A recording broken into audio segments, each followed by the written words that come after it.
Iya, jemaat yang kekasih dalam Tuhan Yesus Kristus, Shalom. Shalom.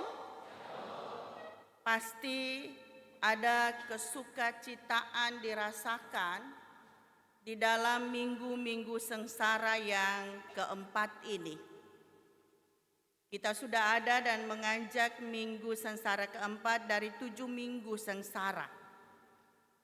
Dan tentunya jikalau kita ada dan melihat sesungguhnya setiap tahunnya ini ketika kita ada di dalam minggu-minggu sengsara, kita mau melihat bahwa ini adalah napak tilas dari penderitaan Tuhan Yesus Kristus menuju ke kayu salib dan untuk menyelamatkan kita dari seluruh pelanggaran dosa yang kita sudah lakukan.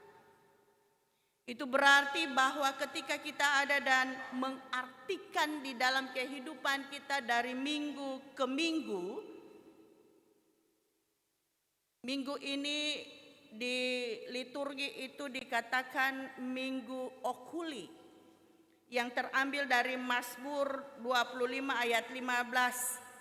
Mataku terarah kepada Tuhan, memohon kepada Tuhan, berharap kepada Tuhan, bagaimana belas kasihan Tuhan di dalam sengsaraku pada saat ini. Harapan sungguh diadakannya minggu sengsara ini agar umat betul-betul memaknai penderitaan Tuhan Yesus Kristus di dalam kehidupannya. Sehingga ada iman yang kokoh, ada iman yang teguh. Untuk itu tema mingguan kita pada saat ini bertahan dan pandanglah pada Tuhan. Jemaat yang kekasih dalam Tuhan Yesus Kristus, ketika kita berbicara soal penderitaan, ada banyak pendapat-pendapat teologis tentang apa itu penderitaan di dalam kehidupan kita. Beta coba mengutip 2 pendapat dari ahli teologi yang ada dan bertentangan. Dan kalau beta baca memang fakta di dalam kehidupan keberimanan kita, fakta di dalam kehidupan menjalankan hari demi hari hidup ini. Yang pertama adalah pendapat dari Harold A. Bosley. Bosley mengatakan penderitaan mendatangkan kita kepada Allah. Penderitaan adalah kesempatan yang paling baik untuk datang berdoa kepada Allah. Namun, pendapat yang kedua, Leon katakan cuma yang kuat akan menjadi lebih kuat, sedangkan yang lemah akan menjadi lebih lemah. Pendapat kedua ahli ini baik Bosley maupun Leon memang kita dapat di dalam kehidupan kita hari lepas hari. Yang lemah semakin lemah, tetapi yang mampu memaknai penderitaannya maka ia akan berkemenangan di dalam penderitaan. Ia tidak melihat penderitaan adalah hukuman dari Tuhan, tetapi justru melihat penderitaan itu cara Tuhan untuk membentuk karakter imannya, membentuk karakter pribadinya sehingga lebih berkenan kepada Tuhan.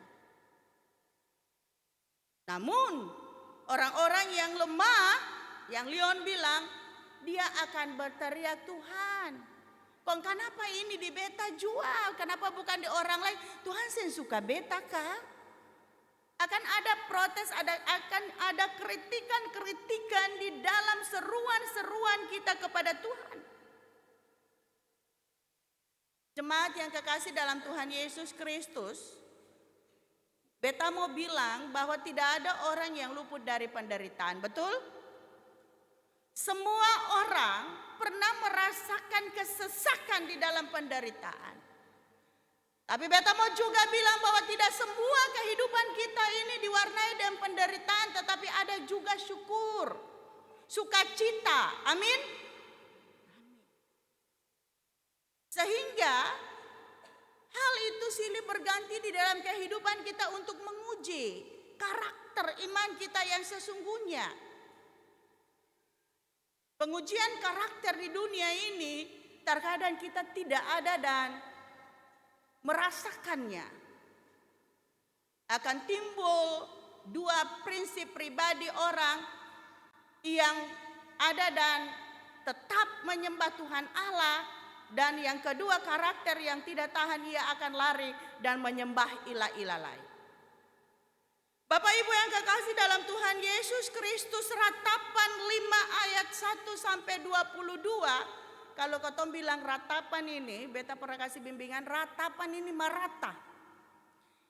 Ketika kita marata, itu berarti kita mengungkapkan hal yang paling menyentuh, hal yang paling menyakitkan, hal yang paling menyesakkan di dalam hati. Sehingga ketika kita merata itu kadang-kadang ketong menangis, lalu ketong bilang akan semua. Ini kebanyakan merata ini ketika ada orang di dalam ditinggalkan oleh orang yang dikasihi, orang meninggal. Tetapi juga ada orang yang meratap ketika dia gagal, ketika dia mendapatkan masalah dan sebagainya. Dia akan datang kepada Tuhan, merata kepada Tuhan. Berdoa kepada Tuhan sambil berseru dan menangis, mengeluarkan seluruh isi hatinya. Itu yang dikatakan merata, dan apa yang disebut di sini, apa yang dikatakan Yeremia di dalam ratapan ini adalah merupakan memang ungkapan ratapan Yeremia.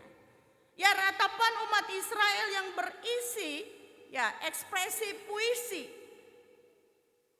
Ratapan kesedihan yang sangat mendalam. Mulai dari ayat pertama sampai ayat ke-22 itu. Di sana digambarkan bagaimana Yeremia meratap kehancuran Yerusalem. Kehancuran Yerusalem, mereka ada di dalam pembuangan di Babel bukan 1 tahun, 2 tahun, 3 tahun.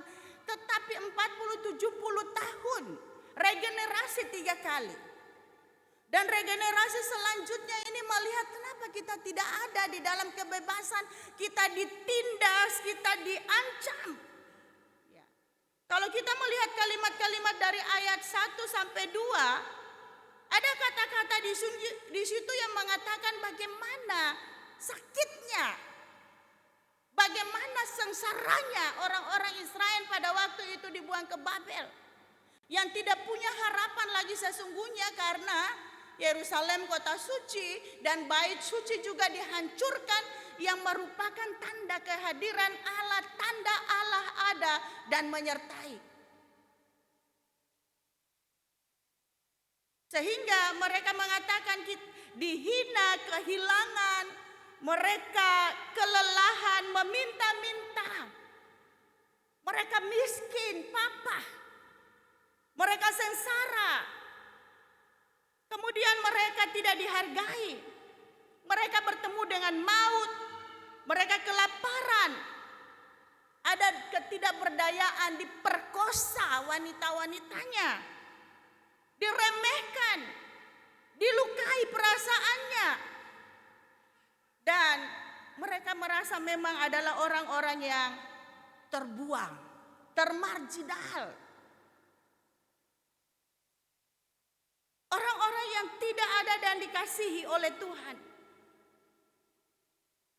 Dan ungkapan-ungkapan yang dilakukan di dalam ayat-ayat ini adalah ungkapan-ungkapan kepedihan, ungkapan-ungkapan keputusasaan, dan sekaligus penyesalan atas dosa-dosa yang mereka ada dan perbuat baik mereka maupun pendahulu-pendahulu mereka. Dan oleh karena pelanggaran dosa itu maka mereka ada dan jatuh ke tangan orang-orang yang tidak percaya kepada Allah. Bangsa-bangsa yang disebutkan bangsa Mesir, bangsa Asyur adalah bangsa-bangsa yang merebutkan keberadaan mereka. Bangsa-bangsa yang besar, bangsa-bangsa yang tidak mengenal Allah mereka. Sehingga tentunya mereka berseru kepada Tuhan Ya mereka menganggap mereka adalah utusan Tuhan, mereka adalah pilihan Tuhan, mereka adalah anak-anak Tuhan. Kenapa dia harus demikian? Bapak Ibu yang kekasih dalam Tuhan Yesus Kristus, ada 3 hal yang menjadi perhatian kita di dalam pembacaan kita ratapan 5 ayat 1 sampai 22 ini, agar kita bertahan dan senantiasa memandang Tuhan di dalam penderitaan kita. Agar kita tidak lari dari dalam penderitaan kita, dan agar kita tidak jatuh terjerumus ke dalam pencobaan-pencobaan. Yang pertama, ayat 1 sampai 16 itu mengajak semua orang mengakui penderitaan dan kejatuhan.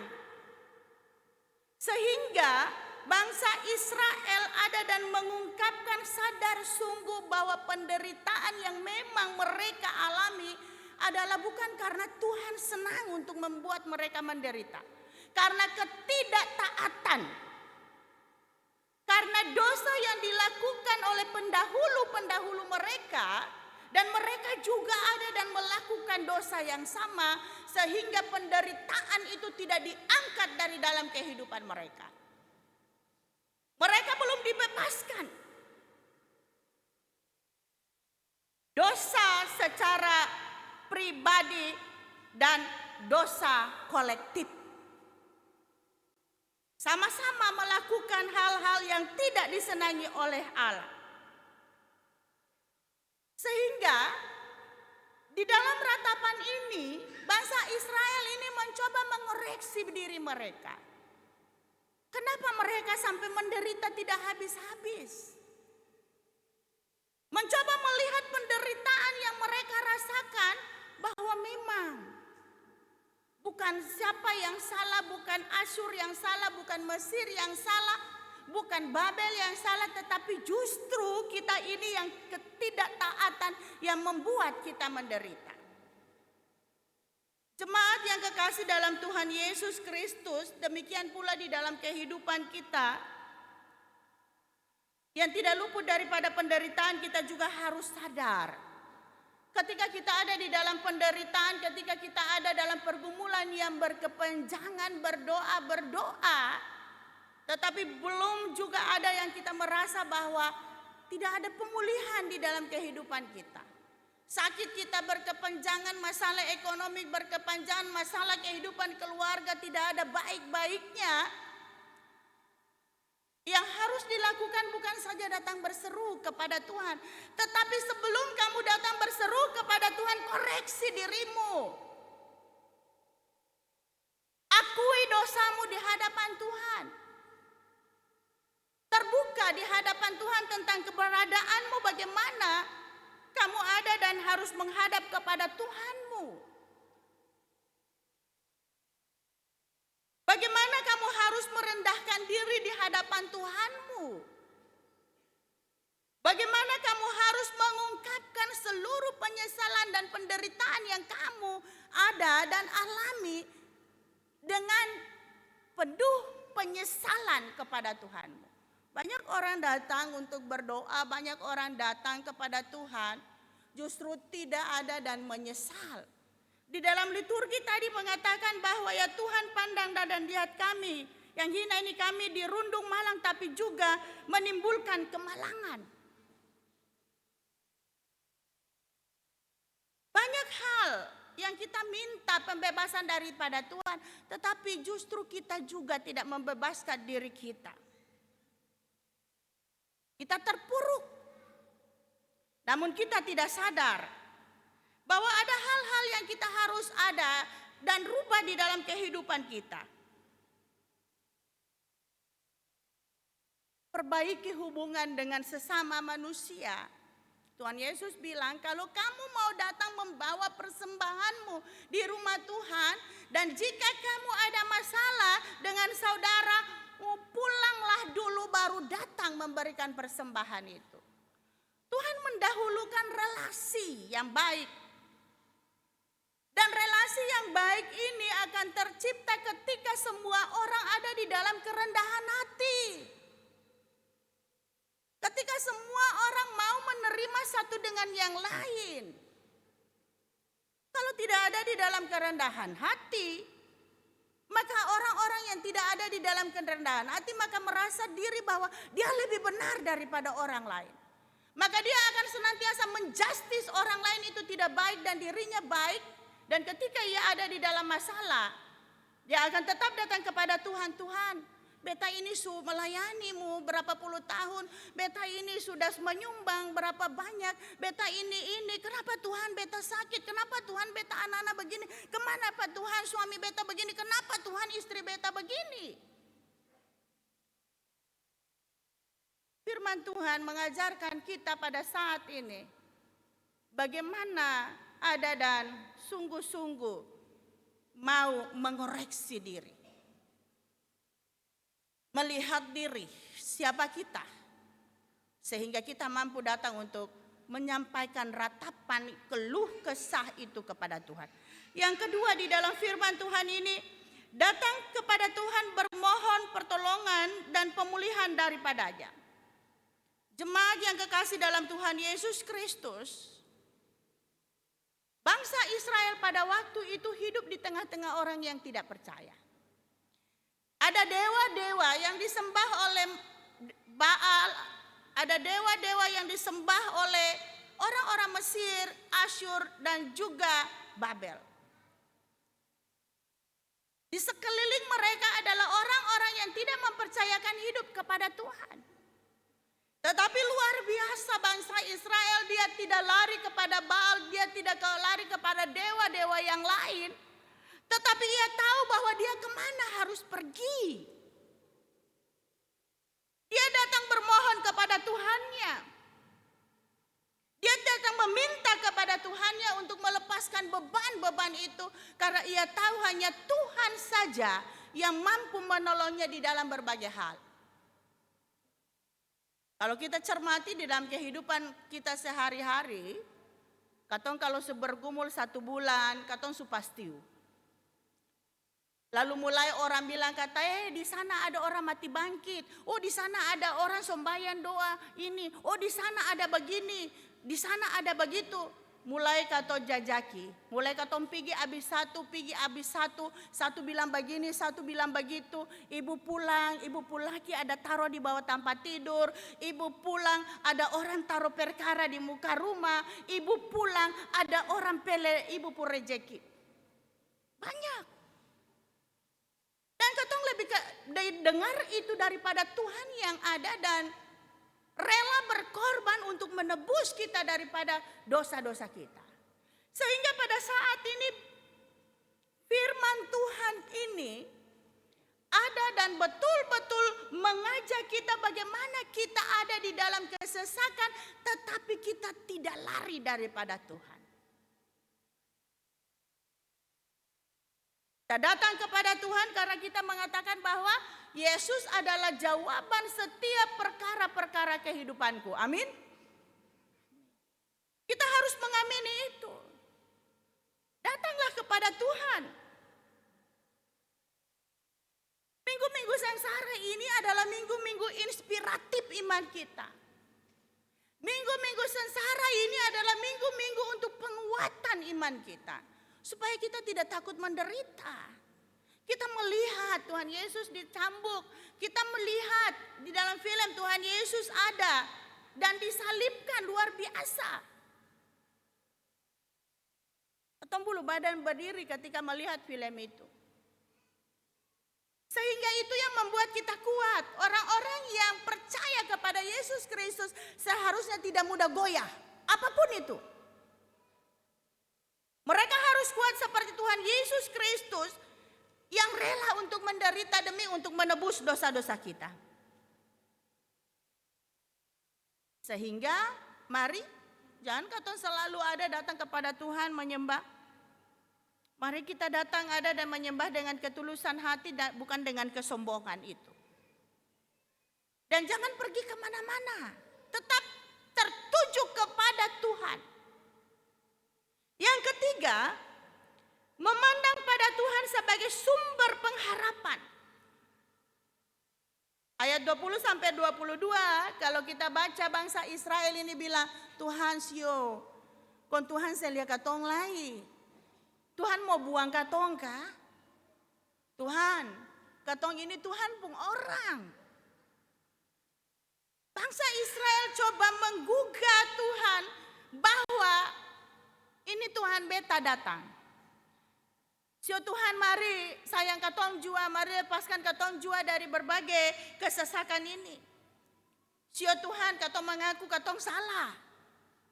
Sio Tuhan mari tolong katong, topang katong sehingga katong keluar daripada masalah yang berat ini. Masalah yang dialami oleh bangsa Israel bukan masalah politik saja, tetapi masalah ekonomi, masalah sosial, dan masalah spiritual. Kompleks masalah yang dialami oleh bangsa Israel. Namun bangsa Israel ada dan kembali menyadari bahwa seng ada yang bisa menolongnya kecuali Tuhan. Sehingga Bapak Ibu yang kekasih dalam Tuhan Yesus Kristus, beta mau bilang kepada Bapak Ibu, seberat apapun masalah kita, jangan pernah putus asa. Tetaplah berpengharapan, tetapi berpengharapan yang disertai dengan paradigma pikir yang harus berubah. Dalam artian, pengharapan yang aktif, pengharapan yang mau merubah diri. Kalau Tuhan bilang katong harus berubah daripada segala kesombongan, kecongkakan, kita datang kepada Tuhan dengan penuh kerendahan. Mari. Jangan rekeng-rekeng dengan Tuhan.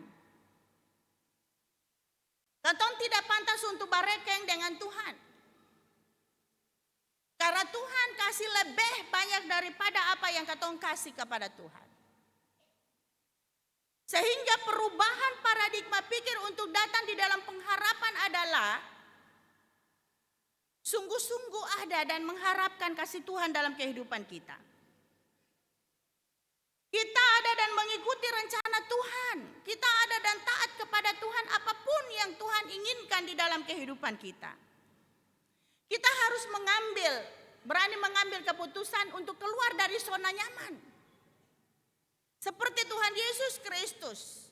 Ia keluar dari zona nyaman, ia turun ke dunia ini untuk menderita demi untuk menyelamatkan kita.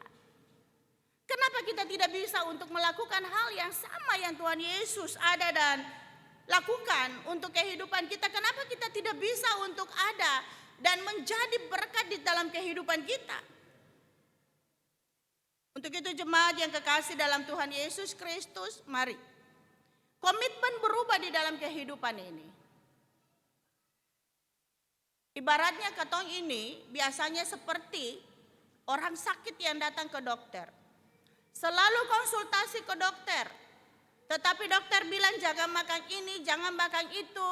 Ibu asam urat, ibu gula darah, ibu kolesterol, jangan makan babi, jangan makan kacang.